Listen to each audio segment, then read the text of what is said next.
जो आप लोग भी चाहेंगे, सोचते होंगे कि हम लोगों ने विचार किया है कि आगे आने वाला विधानसभा चाहे झारखंड का हो चाहे बिहार का हो, हमारी पार्टी लड़ेगी, निश्चित रूप में लड़ेगी। सीटों के संबंध में हम लोग कुछ एक्सपर्ट लोगों को लगाए हैं कि जो रिपोर्ट करेंगे कि कहाँ कहाँ कितने सीटों पर हम लोग लड़ेंगे। और जहाँ तक उपचुनाव की बात है बिहार में, तो बिहार में उपचुनाव में भी हमारे शिरकत होगी। ये भी हम लोगों ने निर्णय लिया है कि कोई भी आदमी जब एग्रीव्ड होता है तो करेगा, अपना अपना विचार है। मेरा कहने का मतलब है कि बाबा भीमराव अंबेडकर ने भी जब आरक्षण की बात की थी तो उन्होंने कहा था हर 10 वर्ष पर इसकी समीक्षा होनी चाहिए। और समीक्षा पुनर्विचार की बात उन्होंने नहीं कही थी। बहुत लोग कह दीजिएगा, आप लोग भी कह दीजिएगा कि मांझी जी कह रहे थे कि अंबेडकर साहब ने पुनर्विचार की बात की थी। इसलिए हम खोल करके कहते हैं पुनर्विचार और समीक्षा में फ़र्क होता है। समीक्षा इसलिए कि 10 वर्ष में हमने क्या किया, क्या पाया, क्या खोया।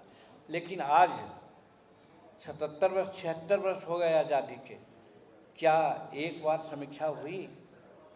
तो बाबा भीमराव अंबेडकर जिन्होंने प्रावधान किया था आरक्षण का और संविधान निर्माण में उनकी अहम योग्यता थी, उनकी बात को तो 76 वर्ष में हमने कुछ नहीं किया। उसी बात को सुप्रीम कोर्ट ने आज किया कि भाई जो लाभ लेकर के आगे बढ़ गए हैं, हम उनको न कहते कि उनको दबाइए, वो बढ़ते रहें। लेकिन जो पीछे पड़े हुए हैं, जैसे एक उदाहरण आपको बतलाते हैं। अभी हमने कहा है कि जनरल हिंदुस्तान के लोगों में साक्षरता का दर 80% है और शेड्यूल कास्ट की साक्षरता का दर 30 या 32% है।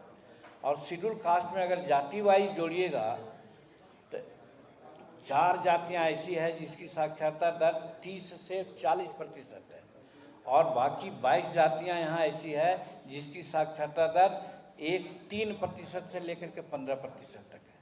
तो 15% वाले जिसकी साक्षरता दर है उसको 40% बढ़ाने के लिए कोई व्यवस्था करनी चाहिए ना।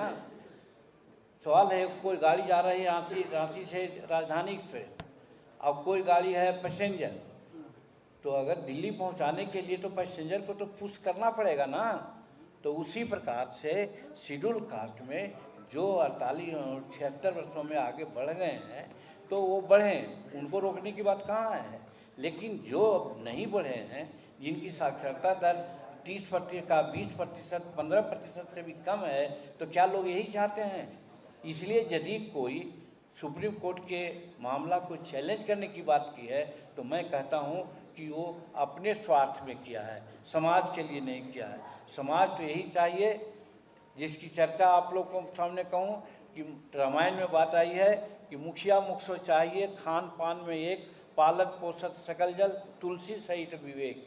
तो विवेक से होना चाहिए, जो अम्बेडकर साहब ने कहा था, उसी बात को सुप्रीम कोर्ट ने कहा।